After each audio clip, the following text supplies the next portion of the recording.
in the first act of the show, we talked about some really dark and evil shit. I'm going to just continue with that. As I mentioned earlier, we're here in Providence, and to me, Providence is about one thing. Howard Phillips Lovecraft. Let's give him...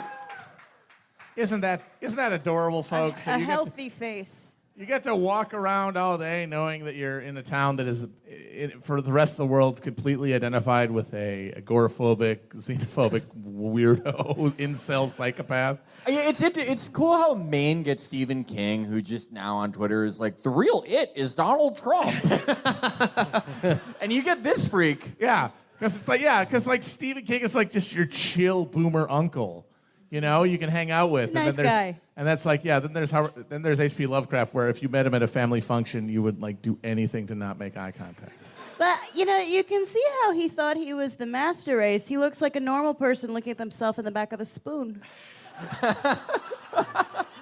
I wonder why everyone loves a nice long skull, just a normal long skull. I wonder why he was so obsessed with fish people. Now, for me, if you listen to the show, you might have noticed that H.P. Lovecraft does figure somewhat prominently in our own lore and mythos, because for me, H.P. Lovecraft is one of my major problematic faves.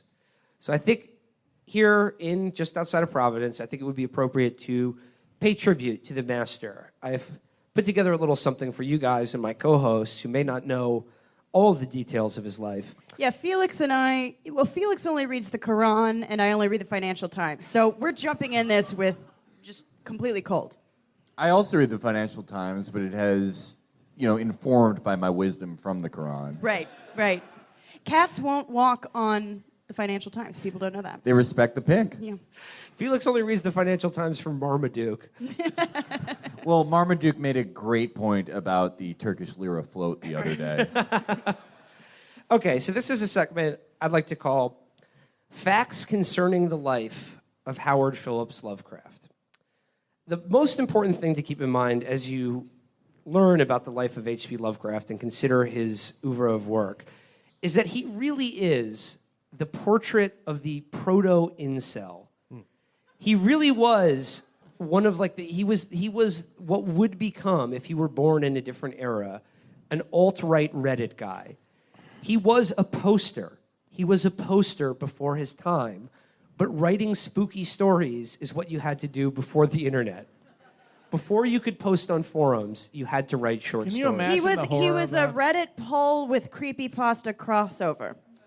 Can you imagine the horror of that? Instead of just going onto your computer and just to anyone who clicks on the page, just giving them all of your wisdom about skull shapes and racial destinies, you had to sit down at some fucking Underwood fucking typewriter and clack out 500 pages of allegorical prose about squid monsters who are actually Italian, and then send it to 500 incredibly shady fucking New York pulp magazine publishers. Then maybe one of them would give you a cent for it. and if you wanted to punctuate your writer's block by jacking off, you had to send away to Siam for a drawing of a tit.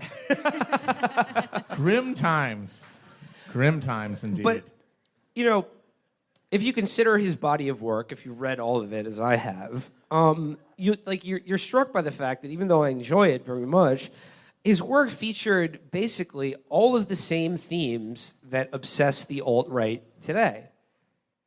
His work is all about this sort of the unseen threats to Western civilization and the cultural and racial degeneration inherent in that. He was obsessed with, the loss of Western culture and the invasion by sort of otherworldly outside forces. And he was, a fanatical racist and lunatic. And, often when we discuss writers from, the 1920s or a different era, you can say, and some, not without cause, that, maybe we shouldn't, judge writers of a different era by the same standards as today. But no, H.P. Lovecraft was fucking insanely racist even by the standards of the fucking 1920s. Yeah. Virgil, remember we had an idea for a sketch. Remember?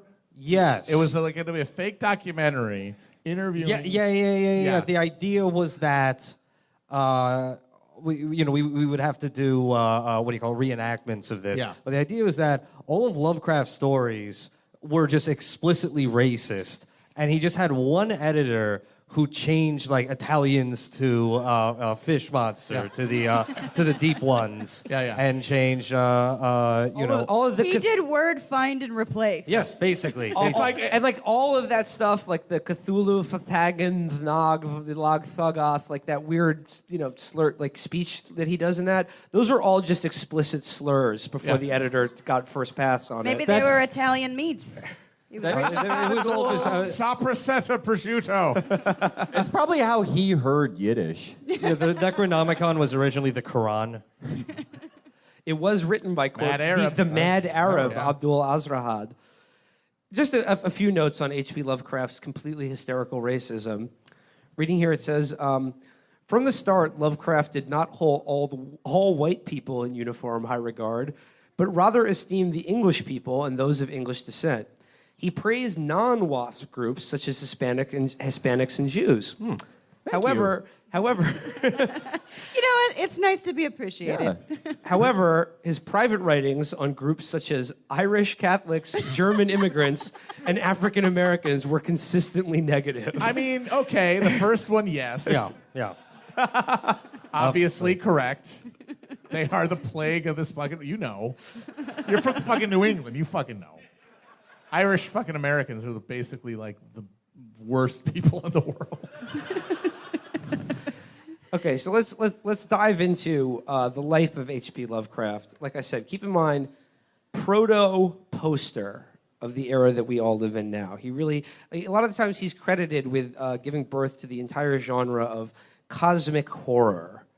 But what he really did was give birth to the cosmic horror of internet posting culture and personalities.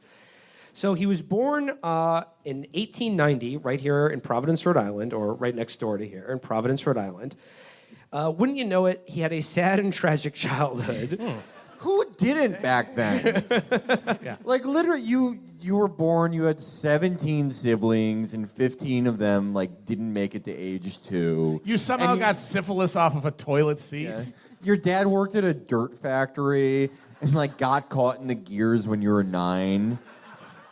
You're almost right, except for the fact that he was an only child. Let's get to the syphilis part. Well, yeah, by the end of it.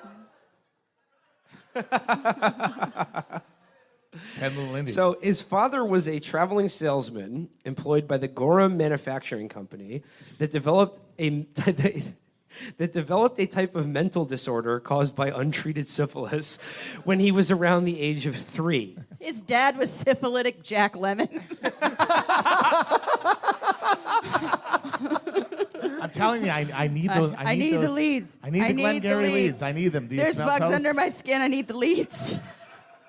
Purple monkey dishwasher. I need the leads. First prize is a Cadillac. Second prize, treatment for your syphilis. Third prize is you're fired.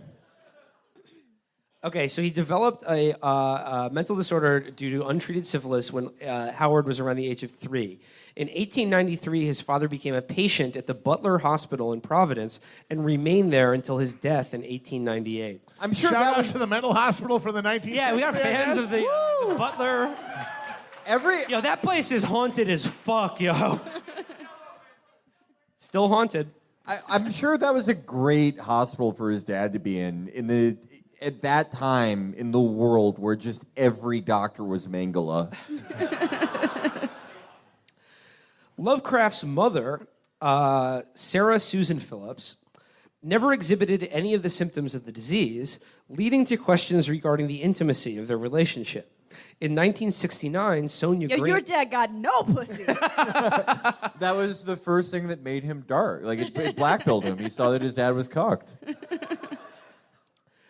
In 1969, Sonia Green, H.P. Lovecraft's former wife, ventured that Susan was a, quote, touch-me-not wife, and that Winfield, his father, being a traveling salesman, took his sexual pleasures wherever he could find them.